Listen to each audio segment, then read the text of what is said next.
Paz do Senhor, meus irmãos, boa noite. É um prazer poder falar em nome do Senhor Jesus. É também um privilégio e é também com muito temor que nós fazemos isso. Porque nós sabemos que falar em nome de Cristo a seu povo nunca vai ser uma coisa com a qual a gente deve se acostumar. Nunca deve ser uma coisa que a gente sobe e pensa, estou acostumado, estou sempre lá no púlpito. Todas as vezes, se um joelhinho não bater no outro, alguma coisa está errada. É porque a gente precisa sempre entender quem sou eu, Senhor, para falar em teu nome. Então, esse é o meu coração nessa noite, dizendo, Deus, que eu seja simplesmente um instrumento teu. E nós estamos, irmãos, num tempo, eu não sei se está difícil lá na sua casa também, você é só lá em casa que está difícil, mas nós vivemos dias difíceis, nós vivemos dias tenebrosos, não só em Portugal, mas em tantos países. Quando nós ouvimos os noticiários, quando nós vemos a perspectiva do mundo, você quase que fica sem esperança. É o solo que já não tem perspectiva de produzir alimento suficiente, é a água potável que se acaba, é a economia que entra em colapso, não só rumores de guerras, mas guerras que acontecem, os casamentos começaram a ficar fora de moda, e agora a resiliência humana baixa, e aí a doença mental aumenta assustadoramente no mundo inteiro, e nós começamos a ser bombardeados por todas essas notícias, e nós começamos a viver no meio desse caos, e chega uma hora que a gente começa a ficar com os pés cansados, com a mente sobrecarregada. Chega uma hora que a gente começa a ficar olhando em volta e pensando, meu Deus, será certo a gente só esperar o fim acontecer? Afinal de contas, a Bíblia disse que essas coisas aconteceriam. Afinal de contas, a Bíblia disse que quando estivéssemos caminhando rumo ao fim, porque essa terra é finita, então essas coisas aconteceriam. Então, qual é a nossa postura? O que nós devemos fazer enquanto isso acontece? Vamos sentar aqui e esperar. Esperar o fim acabar, que nem aquele pessoal lá do filme Titanic, dos violinos, o navio afundando e eles lá. E a gente pensa em tudo isso e fala, meu Deus, qual é a postura do povo de Deus? E o Senhor ministrou no meu coração, porque nós estamos vivendo um período na igreja, não sei se todos os irmãos sabem, mas em cada período a igreja ministra e dirige os seus ensinamentos num sentido. E nós estamos num período em que está sendo muito ministrado a respeito do serviço e do trabalho e dos ministérios. A Igreja de Cristo tem objetivos bíblicos para a nossa vida. E dentre os objetivos nós precisamos aprender a adorar a Deus, nós precisamos aprender da palavra de Deus por meio do ensino, nós precisamos aprender a evangelizar pessoas. Nós temos essa missão do Senhor em termos comunhão uns com os outros. E por fim, o serviço. E por fim, o ministério. Que é aquilo que nós fazemos. Que fazemos não somente dentro da igreja, mas aquilo que nós fazemos para os outros. Aquilo que nós fazemos fora das paredes da igreja. Aquilo que nós fazemos no nosso trabalho. Aquilo que nós fazemos com a nossa família. Aquilo que nós fazemos com a vizinhança. Esteja você onde estiver, o nosso ministério está em ativa. Ele não é ligado só quando a gente ultrapassa aqui as portas da Aliança Missionária. O nosso ministério nos acompanha aonde quer que nós estejamos. E pensando nisso, eu falei ao Senhor, Deus, o que o Senhor tem para falar para nós? Quais são as características que o Senhor quer desenvolver no seu povo nesse sentido, para que o nosso serviço seja bênção, para que o nosso trabalho para Ti não seja um sacrifício rejeitado. O que nós precisamos entender? E comecei ali a pensar, o Senhor ministrando no meu coração e preparando algumas anotações, mas o Espírito Santo ministrou no meu coração. Diante de todas as características que um servo, que um soldado em batalha precisa ter, e nós vamos falar de algumas aqui, a principal delas é o propósito. Ter propósito faz com que nós possamos acordar pelas manhãs e sentir que eu acordei por causa de alguma coisa. Eu não sou simplesmente como um figurante num filme que passa para lá e para cá e acorda pela manhã e vamos cuidar da casa e vamos ganhar o nosso dinheiro e vamos trabalhar e vamos estudar e vamos cuidar das coisas corriqueiras documentação, e uma série de questões com a escola, e nós começamos a nos envolver com os nossos afazeres, e então nós passamos a estar tão ocupados com aquilo que é corriqueiro, com aquilo que tem a ver com sobrevivência, somente com sobrevivência, que nós esquecemos o propósito pelo qual nós vivemos. E mais do que um propósito pelo qual nós vivemos, o Senhor ministrou no meu coração um propósito pelo qual nós morreríamos. E isso choca o nosso coração. O que foi que motivou o apóstolo Paulo em Filipenses, capítulo 1, versos 21 a dizer: porque para mim o viver é Cristo e o morrer é lucro. E o Senhor colocou essa palavra no meu coração: viva por algo pela qual você morreria. E aquilo ficou fumegando no meu coração durante semanas. Durante semanas o Espírito Santo tocando isso em meu coração: viva por algo pelo qual você morreria. E isso nos faz não conseguir mais ser sobrevivente. Isso nos faz não sermos mais apenas figurantes numa história.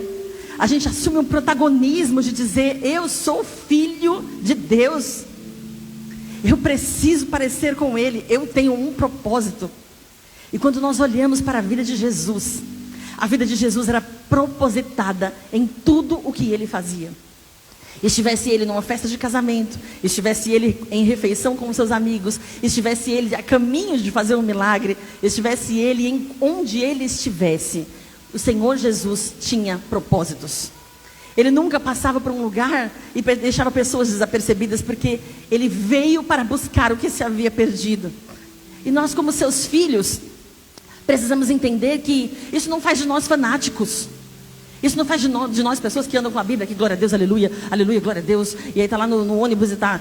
Não, isso não faz de nós pessoas que não podem ir ao cinema, pessoas que não podem almoçar com as suas famílias e ter um tempo de alegria, que não podem no verão ir para uma praia, que não podem ter momentos de comunhão com seus amigos, que não podem estudar e trabalhar. Isso não é um apelo para fazer voto de pobreza, nem um apelo para dizer abandona tudo e segue, porque Jesus quer que nós sigamos Ele em tudo o que nós fazemos. E esse propósito nos acompanha, e por vezes o Senhor vai separar pessoas para entregar tudo e dedicar por tempo integral. E algumas pessoas vão ser usadas por Deus na mesa de cirurgia. E algumas pessoas, muitas vezes, como o Senhor me usa, vão ser usadas com seus pacientes enquanto trabalham. E todos nós estamos a serviço do Rei o tempo todo. E esse senso de propósito faz com que a gente não fique desligado. Esse senso de propósito nos dá motivação. É muito importante a gente pensar, porque o celular hoje, irmãos, é uma grande distração para a nossa vida. Eu e o Jorge estávamos em casa falando sobre isso.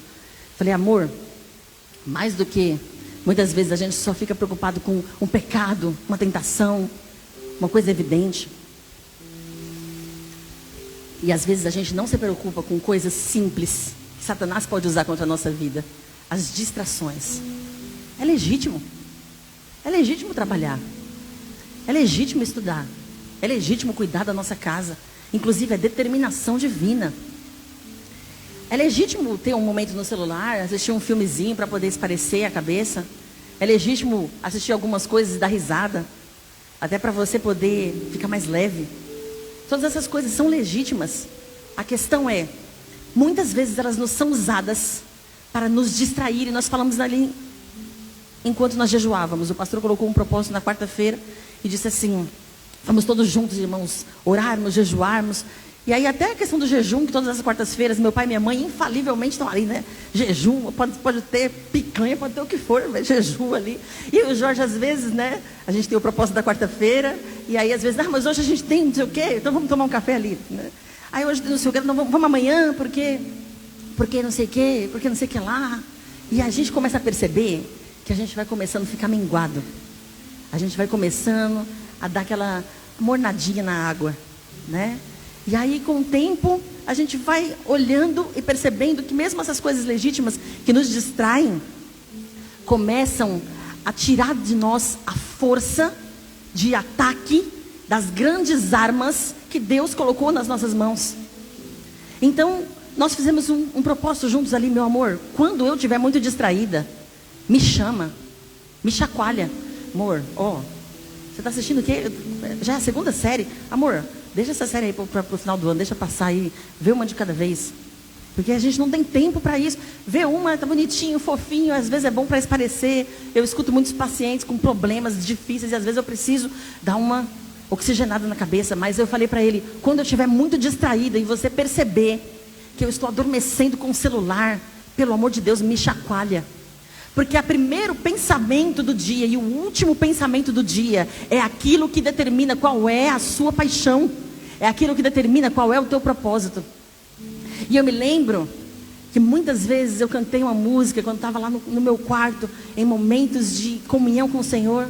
E eu dizia, que sejas meu universo, que sejas tudo o que sinto e o que penso. Que de manhã seja o primeiro pensamento.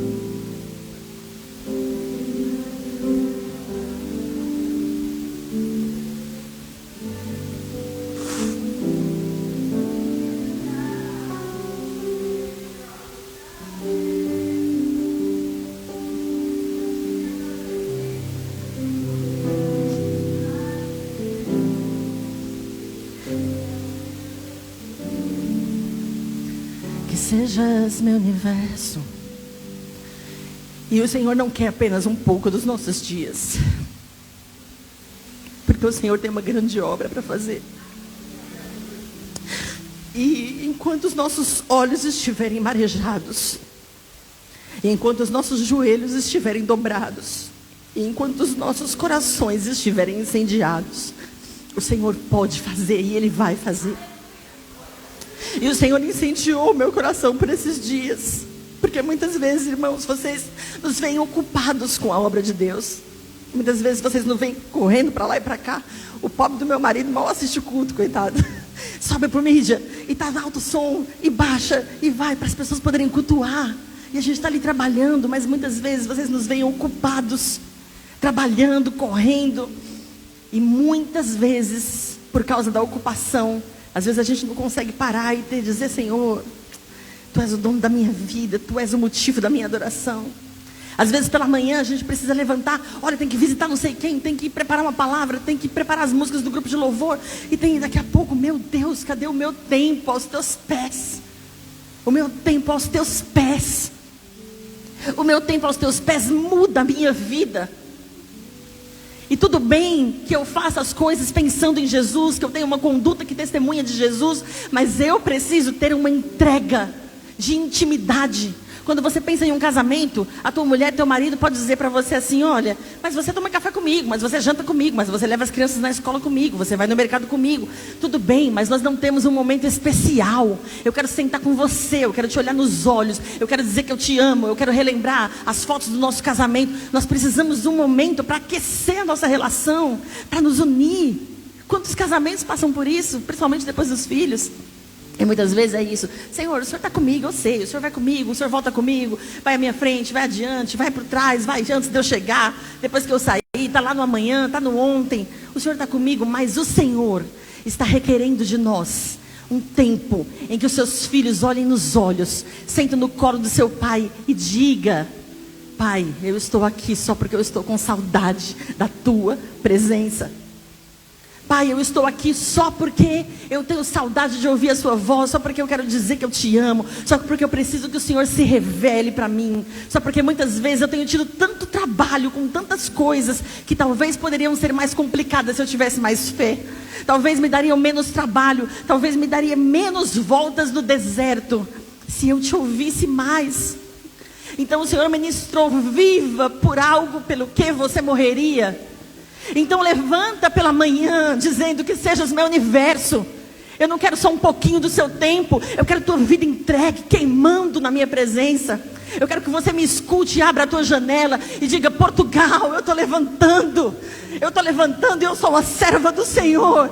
E onde nós passarmos as pessoas vão ser curadas, e onde nós estivermos as famílias serão resgatadas, e onde quer que nós coloquemos as plantas dos nossos pés neste lugar, o Senhor nos dará por herança.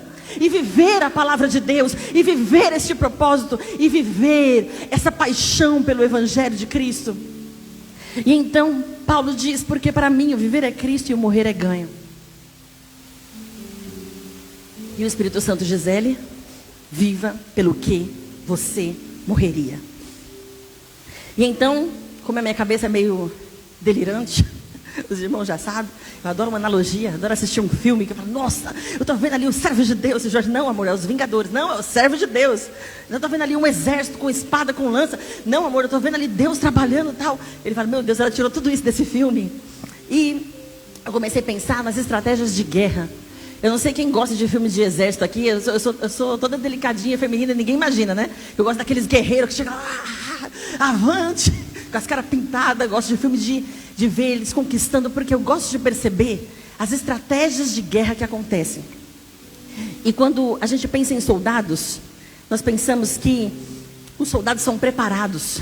Os soldados, eles são treinados para ir em combate. E quanto maior o treinamento, quanto melhor o preparo, melhores são esses soldados. Mas o que mais faz com que um soldado vença batalhas é a cabeça. O senso de propósito faz um homem ficar de pé. Um senso de propósito faz um homem dar a sua vida. E o que acontece é que eu tenho um paciente que inclusive me autorizou a falar isso aqui para vocês hoje. Na sessão eu estava com ele e falei: vou pregar domingo, posso usar seu caso? Pode usar meu caso. E ele estava falando que ele correu o Ironman lá na Flórida. E aí ele correu o Ironman. E esse paciente, gente, eu estou com ele há 2 anos. E ele tem muita dificuldade com relação à claustrofobia. E uma das dificuldades que ele teve depois de adquirir esse problema foi nadar. Ele era um bom nadador, mas ele já não conseguia mais por causa da respiração. Aquela água sufocava ele e ele ficou paralisado nesse sentido. Então ele conseguia pedalar, ele conseguia correr, mas ele já não conseguia mais nadar por causa da respiração. E aí o que aconteceu? Ele lá fazendo uma sessão e tal, e a gente destravando várias questões, falando sobre vários pontos. E sempre quando eu termino uma sessão com o paciente, depois eu oro por eles e falo: Senhor, liberta, ajuda. E peço estratégias para Deus. E enfim, começamos a conversar. E eu falei com ele: o campo de batalha é a tua mente.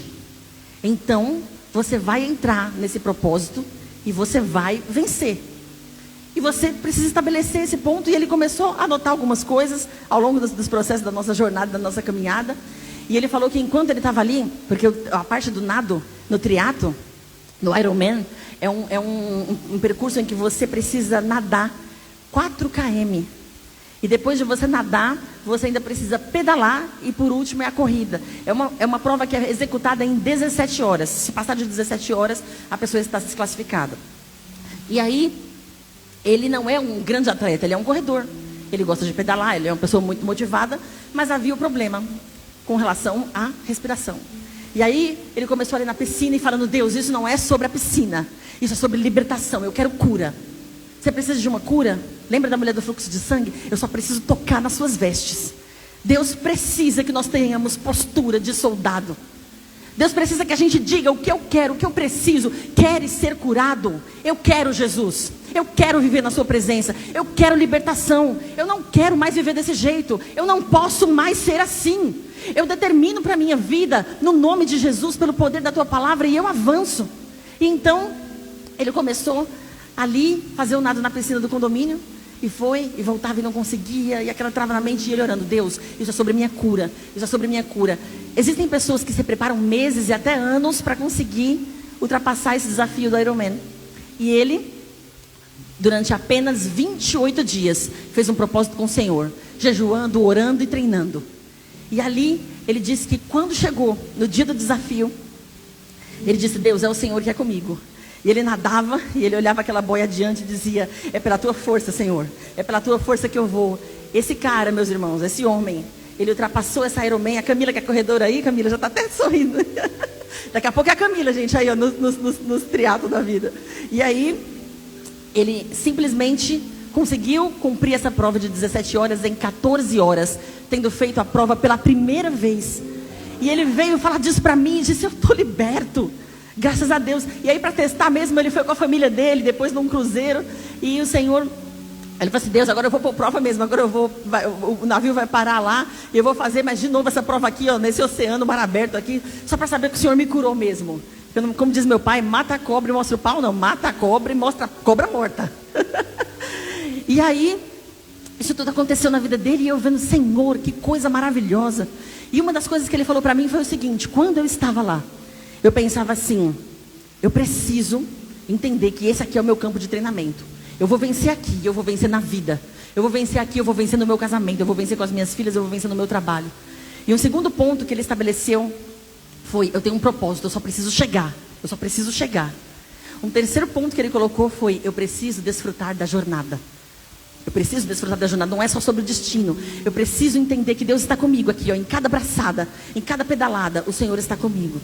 E por fim, ele disse assim: quando estiver chegando bem no final, porque vai chegando no finalzinho, então dá aquele desespero, né? Já estava apertado para ir no banheiro, e quando chegou na porta de casa, aí que você não aguenta mesmo, porque a sua cabeça te sabota, né? Meu Deus, eu segurei até agora e agora eu estou chegando em casa, não vou aguentar.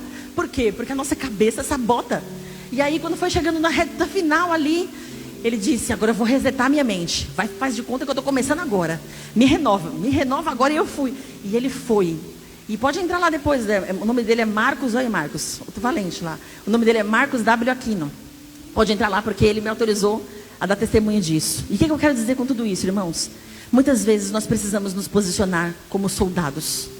A nossa mente precisa trabalhar, e é por isso que a palavra de Deus insiste: transforme-se pela renovação do teu entendimento.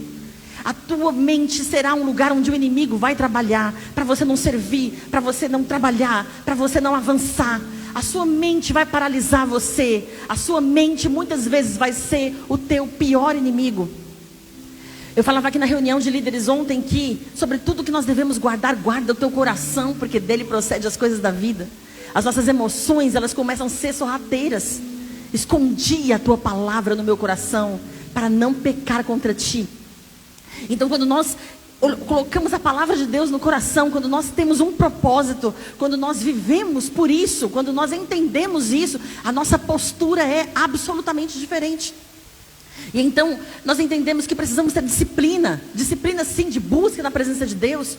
Nós precisamos sim nos preparar e estarmos afiados na palavra, entendendo que quem determina a palavra para a minha vida é a palavra de Deus, e não são as circunstâncias e as emoções. E então a gente começa a andar de uma forma diferente. E às vezes precisa resetar.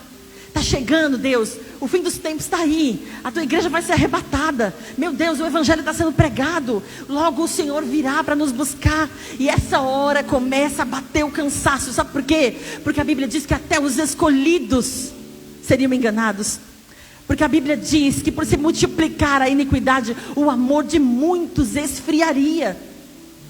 E então eu não quero me enquadrar neste lugar onde diz que são os muitos que esfriariam.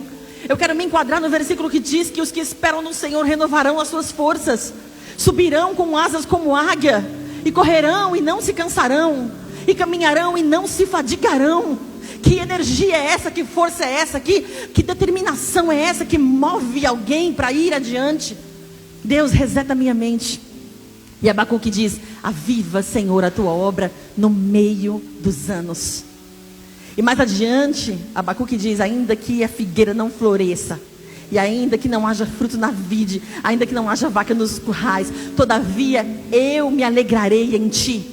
Isso porque não somos determinados por aquilo que recebemos. Não somos determinados se as coisas vão bem ou vão mal.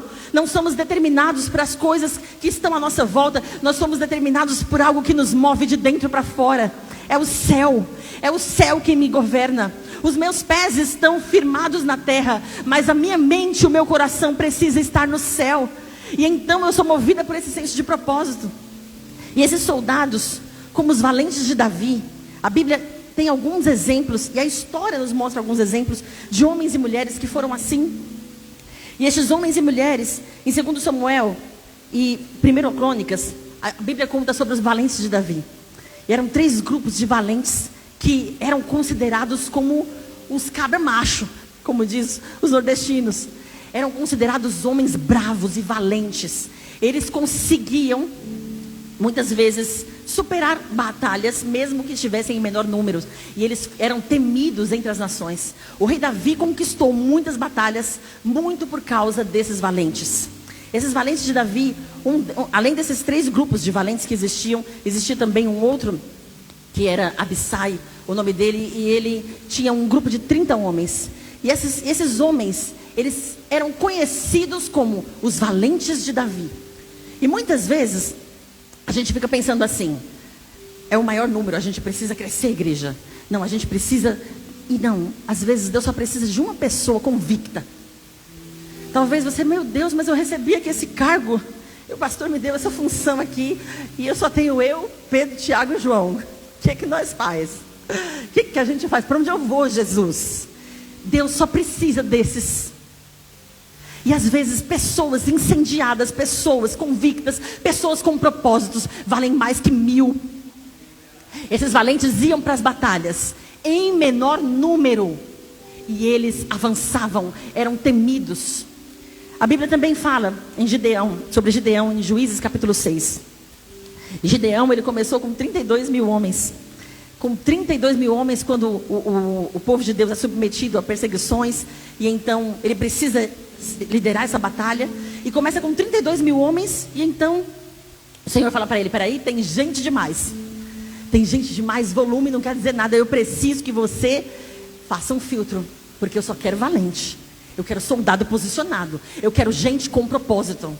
E então, o primeiro filtro foi feito. Você vai dizer aqui, Gideão, para esses homens, na primeiro filtro, quem está com medo, já pode ir embora agora para casa. Dos 32, ficaram 10 mil. E aí, esses 10 mil, agora mais um filtro acontece. O Senhor diz assim, vocês vão levá-los para beber água. E aqueles que beberem água, metendo o rosto lá na água, e bebendo ali, sem olhar em volta, pode dispensar para casa. Aquele que vigiou, olhou em volta e pegou a água, ali, esses vão. Desses 10 mil homens, sobraram apenas 300. Deus amado, e agora Gideão? Não é possível, eu fiquei com 300 homens para conseguir vencer essa batalha. E a Bíblia, como essa passagem tão conhecida, essa peleja, não tereis que pelejar, o Senhor fala com Gideão, e eles vão. E eles cercam o acampamento inimigo, apenas com trombetas e apenas com um cântaro de fogo. E quando eles cercam aquele acampamento inimigo, que eles tocam as suas trombetas, apenas os 300, apenas os valentes, apenas os convictos, e eles tocam as suas trombetas e eles quebram os seus cântaros de fogo. Aquele exército começa a ficar tão amedrontado, achando que estava sendo saqueado, sendo invadido, sendo atacado por um grande e poderoso exército. Então eles começam entre si a serem confundidos. E o Senhor não precisou fazer com que eles lutassem. O Senhor lutou por eles. E eles simplesmente se posicionaram. A trombeta tem a ver com posicionamento. Tem a ver com força de presença. Eu estou aqui, Senhor. A Raquel semana passada veio aqui, com 20 e poucos anos, pregar a palavra. E eu passei a semana inteira impactada pela boca de uma jovem de 20 e poucos anos, 21, 23 anos. Sabe por quê? Porque ela dizia aqui assim, estou aqui, Senhor. Quantos podem dizer, eis-me aqui? E aquela palavra ficou no meu coração. Eu disse, Jesus, obrigado pela vida da Raquel. Obrigada por pessoas posicionadas que me inspiram. E eu quero ser pessoa que inspira também. Eu quero que o Senhor coloque no coração de cada um de nós uma trombeta e um cântaro para dizer, Senhor, me faz inspirar. E então o fogo tem a ver com calor, com aquecer pessoas, tem a ver com iluminar, mostrar o caminho, tem a ver com dar direção. E foi isso que Deus deu para eles, somente isso. E às vezes a gente fica aqui pensando, mas Deus, eu preciso disso. E a gente faz uma lista enorme das coisas que a gente precisa, do que precisa acontecer na minha vida para então eu servir, o que precisa acontecer na minha vida para eu ficar bem, o que precisa acontecer na minha vida. Está aqui, Senhor, a minha lista. E o Senhor está dizendo, eu não preciso de nada disso. Eu não preciso de nada disso, eu só preciso que você esteja posicionado. E então, outras pessoas na história, como Sansão, com uma queixada de um jumento, mata 1000 homens. De acordo com a Bíblia, aproximadamente 1000 homens foi morta com uma queixada de jumento. Mas eu não tenho ferramenta, Senhor. Eu não tenho dinheiro, eu não tenho recurso, eu não tenho condição, eu não tenho saúde mental, eu não tenho saúde física, eu não tenho, como Moisés, Senhor, mas eu não posso, eu não vou. E o Senhor pacientemente falando, você vai, em meu nome você vai. A história, não só na palavra de Deus, é marcada por pessoas valentes. Quando se conta sobre os 300 de Esparta, é uma história verídica, apesar do filme colocar toda a parte fantasiosa, é uma história verídica de que 300 homens deram a sua vida e conseguiram fazer com que uma guerra fosse ganha. Esses 300 homens eram considerados valentes, e eles avançavam e venciam guerras. E quando eles deram a sua vida, eles conseguiram salvar a nação dele. E ainda por causa da postura deles, de darem as suas vidas, eles uniram o reino que era dividido. E esse reino prevaleceu. Há também uma história conhecida que está na mitologia, que é do rei Arthur. E dizem que o rei Arthur foi uma história baseada em fatos reais. Baseado em valentes da época medieval. Valentes que atuavam ali na Grã-Bretanha. E que existia um homem chamado Arturo que vencia muitas batalhas e que, inspirado na vida deles, é muito possível que tenha se escrito a história do rei Arthur. E essa história falava de cavaleiros da Távola Redonda, né, pastor? A gente gosta de filme de guerra. Cavaleiros da Távola Redonda, que coisa linda. O pastor é doido para ter uma mesa redonda, só para poder... Vai comprar uma. Só para a gente poder ter essa questão da justiça e igualdade, que coisa linda. Era um rei, é mitologia. Era um rei que conseguiu tirar a espada da pedra. Por quê? Porque simplesmente ele era justo, puro de coração. Mas tudo isso foi fundamentado em grandes homens que existiram. Em exércitos poderosos que venceram. Em pessoas que, por meio das suas ações, por meio da sua postura e do seu posicionamento, conseguiram vencer batalha. E quando a gente olha para tudo isso, irmãos, a gente pensa o seguinte: os gregos, romanos, outros povos precisam de mitologia. Hércules, Arthur, Aquiles, fazem filmes, contam as histórias para as crianças, para poder inspirar as pessoas a continuar, inspirar as pessoas a se posicionarem, inspirar as pessoas a lutarem. Mas nós não precisamos de lendas. Nós não precisamos de lendas que nos digam, olha, faz de conta, era uma vez, para a gente poder entender que a gente precisa de fé e de esperança. Essas lendas são contadas para que as pessoas continuem de pé. Essas lendas são contadas para que as pessoas tenham fé e tenham esperança e não desistam. E aí quando a gente olha para todas essas batalhas que aconteceram nesse tempo medieval, e a gente entende por que essas coisas foram contadas para as pessoas, a gente entende que todos eles precisavam disso para poder sobreviver. Mas nós não precisamos disso. Por quê? Porque na nossa vida, nós temos uma resposta do Senhor. Em Filipenses, capítulo 2, verso 9 ao 11. A Bíblia diz assim: por isso Deus o exaltou soberanamente e lhe deu o nome acima de todo nome, para que o nome de Jesus, sobre todo nome, todo joelho se dobre nos céus e na terra e debaixo da terra, e toda língua confesse que Jesus Cristo é o Senhor, para a glória de Deus Pai.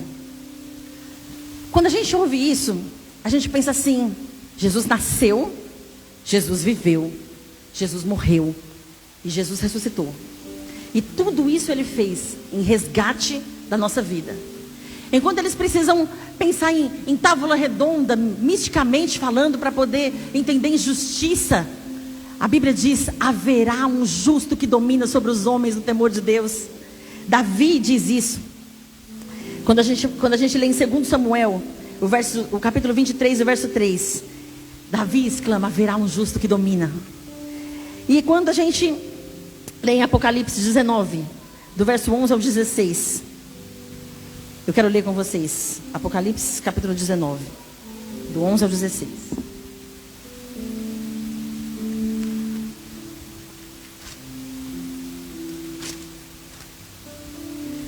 A palavra diz assim: e vi o céu aberto, e eis que um cavalo branco, o seu cavaleiro se chama Fiel e Verdadeiro, e julga e combate com justiça, e os seus olhos são como chama de fogo, e na cabeça dele há diademas, e tem um nome escrito que ninguém conhece a não ser aquele que mesmo recebe, e está vestido com um manto encharcado de sangue, e o seu nome é Verbo de Deus. Os exércitos dos céus seguiam montados em cavalos brancos e vestidos de linho finíssimo, branco e puro. Da sua boca saiu uma espada afiada, para com ela ferir as nações. E que ele regerá no centro de ferro, e ele mesmo o pisa ao lagar do vinho do furor da ira de Deus Todo-Poderoso. No seu manto e na sua coxa está escrito: Rei dos Reis e Senhor dos senhores. Quando você fica pensando, fizeram uma lenda para dizer que um rei tirou uma espada da pedra, porque ele era digno de coração puro. Eu só consegui lembrar que João, no livro de Apocalipse, teve uma visão. E ele dizia que era gritado no céu: quem é digno de abrir o livro e desatar os 7 selos? Quem é digno? Um anjo exclamou. Mas um dos anciãos diz para João: não chore, porque ele chorou, mas ninguém é digno. Ninguém pode abrir o livro e desatar os 7 selos. O que a Bíblia está querendo dizer com isso? Esse livro e essa visão que foi dada para João e os 7 selos tinha a ver com o plano de Deus através dos séculos para a humanidade. E o que Jesus iria fazer seria ser digno, o Cordeiro Imaculado que teria redenção para toda a humanidade.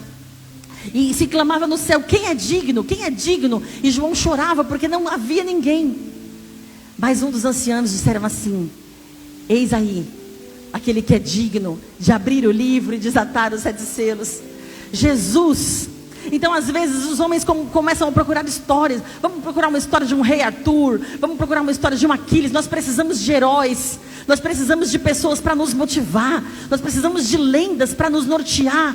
Por quê? Porque no fundo do coração de cada homem, de cada mulher, arde o desejo de ter um propósito, de ter uma referência. Mas Jesus, Ele nos é suficiente. Jesus Cristo, Ele veio e cumpriu. Ele nasceu, viveu, fez milagres, operou maravilhas, e Ele morreu e ressuscitou e fez a obra completa. Ele é digno de abrir o livro e desatar os 7 selos. E então o Senhor Jesus, como um general de guerra, nos inspira. Nunca mais, irmãos, quando a gente estiver aqui no grupo de louvor cantando: o nosso general é Cristo, o grupo de louvor começa lá, daqui a pouco a gente está lá. Lembra disso? O nosso general é Cristo, nós seguimos os teus passos e nenhum inimigo me resiste. E então eu começo a entender a convicção que eu preciso ter na minha vida, a força de continuar que eu preciso ter na minha vida. Entender que Jesus é aquele quem me dá aquilo que eu preciso. Ele fez tudo o que é suficiente. Ele fez tudo o que eu precisava que fosse feito. E uma vez que fomos chamados por Jesus, não importa se você está na infantaria. Já viu a infantaria? É aquelas pessoas fortes, aquelas pessoas guerreiras que não param por nada. São os lanceiros, são aqueles que vão com as lanças, que vão com faca, com braço, com o que tiver na mão. E a infantaria vai marchando. Eles saem gritando: ah, é pela vida ou pela morte, nós vamos. E eles saem desesperados. A gente tem gente aqui com características de infantaria. Eu brinco com a Raquel, eu falei: a Raquel é daquelas que vem, infantaria, Raquel, bora. E o Marcos também, né, que tem essa força de arranque, que vai, segunda-feira está lá, terça está lá, quarta está lá, quinta, escolhe eu, Gi, pode pôr eu. E tem gente que é assim. Talvez você não seja da infantaria, você seja um arqueiro. O arqueiro é aquele que vê de longe, é estratégico, ele tem mira. O arqueiro não é tão forte, às vezes tem um bracinho fino. Às vezes eu não tenho disponibilidade de estar aqui de segunda a segunda. Às vezes eu não tenho força de arranque, eu não pego o microfone e a igreja dá glória a Deus. Mas eu sou uma pessoa estratégica, eu sou uma pessoa minuciosa. Eu consigo ajudar a igreja de uma forma tão diferente. Eu consigo dar um conselho de um jeito que ninguém consegue dar. Às vezes você é um arqueiro. Às vezes você é da cavalaria. Já ouviu falar dos cavaleiros? Cavaleiros são códigos de honra. Sabe o que fala sobre os cavaleiros? Fala aqui que os cavaleiros, isso na época medieval, eles tinham como honra, não eram só homens fortes, não eram só homens capazes. Precisava ter honra para ser um cavaleiro. Eles iam em nome do rei. Eles eram honrados e respeitados nas cidades, nos vilarejos. Eles exerciam poder de nobreza. E eles precisavam ter lealdade, coragem, justiça, honra, proteção aos fracos, generosidade, disciplina e treinamento. Quando a gente olha para tudo isso aqui, a gente olha em Coríntios. 1 Coríntios 16:3. Mantenham-se firmes na fé, tenham coragem e sejam fortes. Meu Deus, eu vejo esse Deus, Ele é chamado do Senhor dos Exércitos. O Senhor dos Exércitos é o seu nome. É isso que a Bíblia diz. E nós vivemos de uma maneira pequena, mirrada. Tem hora que eu falo: Jesus, me perdoa pelo fraco uso da tua força. A tua força está em mim. Este evangelho me alcançou. Esse evangelho me libertou, a minha família curou, libertou, salvou, me trouxe para Portugal. Quantas lutas, quantas coisas a gente passou, mas eu estou em nome do Senhor dos exércitos. Davi pequeno diz: tu vens a mim com espada e com lança, mas eu vou a ti em nome do Senhor dos exércitos. Tenha postura e convicção diante das batalhas, diante dos gigantes que se apresentam a você nesse país, diante do tempo tenebroso que nós vivemos. Se posicione como um soldado e diga: ele é invicto, vencedor invicto, ele não perde batalhas. Eu vou em nome deste exército, eu sei a quem eu sirvo.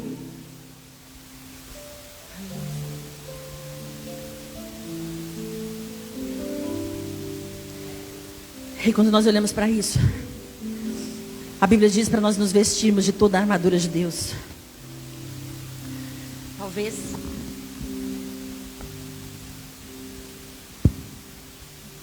Talvez, irmãos,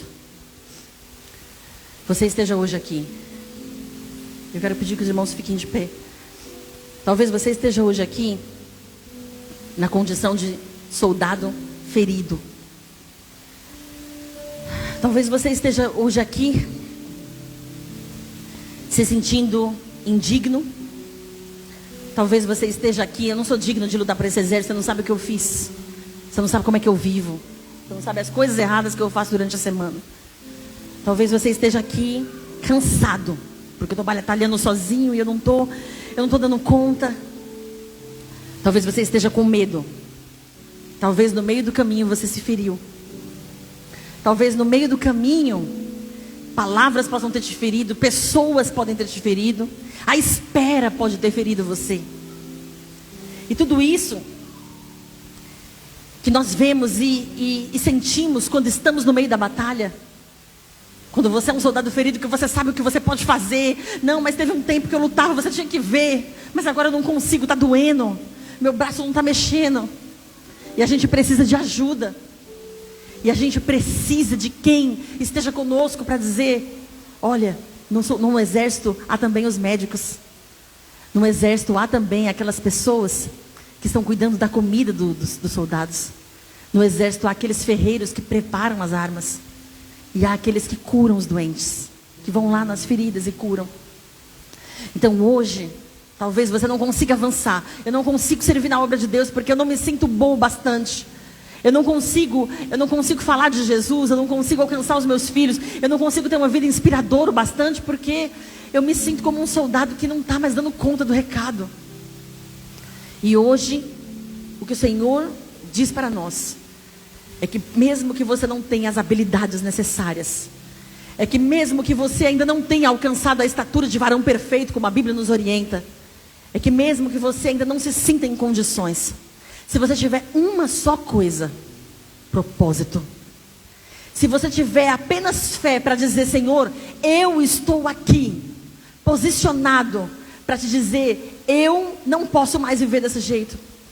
E o Senhor quer derramar sobre nós hoje aqui, irmãos, unção de ousadia sobre a nossa vida, para que nós possamos avançar. Para que nós não possamos ser um exército mirrado, um exército temeroso, com medo, mas um exército que pode ter 300, pode ter um só com uma queixada. Eu vou e eu venço, eu vou e eu consigo vencer. E não são só as batalhas, eu posso vencer a minha mente, eu posso vencer o pecado que tão de perto me rodeia, eu posso vencer as batalhas que eu enfrento no meu quarto, que eu enfrento quando ninguém vê. Eu posso vencer, porque o Espírito Santo está comigo. E então a palavra de Deus diz em Efésios capítulo 6: irmãos meus, revistam-se das armaduras de Deus. Revista-se de toda a armadura de Deus. E a Bíblia diz o quê? Toma o cinturão da verdade. O cinturão é onde carrega as armas. Essas armas são as armas que vão fazer você lutar. Se você não andar em verdade, na verdade da palavra de Deus, se a sua vida não estiver na verdade, você não consegue avançar. Da couraça da justiça, porque é Ele quem me justifica. Não tenta ser você o justo, o bom bastante. É Ele quem me justifica. Então pela justiça dEle eu me torno justo, pelo sangue dEle eu sou purificado. E então eu ando em retidão. E então eu calço os meus pés com as botas da preparação do Evangelho. E então eu começo a examinar as Escrituras e eu paro de pensar o que foi que o Facebook, ou o Google, ou o ChatGPT, ou o Instagram falou hoje para mim. Porque a palavra de Deus já está escrita para mim há muito tempo e eu não a consulto mais. E eu não consigo mais ouvir o Senhor. Mas quando eu calço os pés na preparação do Evangelho, eu vou e eu avanço. Quando eu pego o escudo da fé, com o qual nós podemos apagar os dardos inflamados do maligno. O escudo da fé, oferecer resistência a Satanás. No meu ouvido, você não mente mais. Em nome de Jesus, o Espírito Santo está me guiando a dizer que você precisa dizer: pai da mentira, na minha vida você não tem lugar. Em nome de Jesus, silencie essas vozes com o escudo da fé. O escudo da fé é o capacete da salvação. É a convicção de quem eu sou. Eu sou filho de Deus. Eu caminho nessa terra dizendo: eu sou filho, eu me pareço com meu pai. Eu vou fazer o que ele fez, Uma vez uma mulher entrou na minha casa e disse: estes sinais seguirão aos que crerem no meu nome. E a minha mãe se levantou. Aleluia. E é por isso que nós temos que ser as pessoas dizendo: estes sinais seguirão aos que crerem. Eu creio, Jesus, continua fazendo. E por fim, a espada do Espírito, que é a palavra de Deus. Como Jesus venceu, está escrito, Satanás, você não vai dizer mais mentiras sobre a minha vida. Está escrito, eu sei de quem eu sou filho e eu avanço. Eu tenho as armaduras de Deus na minha vida. Eu sou um soldado posicionado. Eu recebo do Senhor unção de ousadia. E eu quero convidar, irmãos, todas as pessoas que estão aqui hoje, que fazem parte da liderança, com a ajuda dos pastores para orar, eu quero pedir que venha aqui à frente.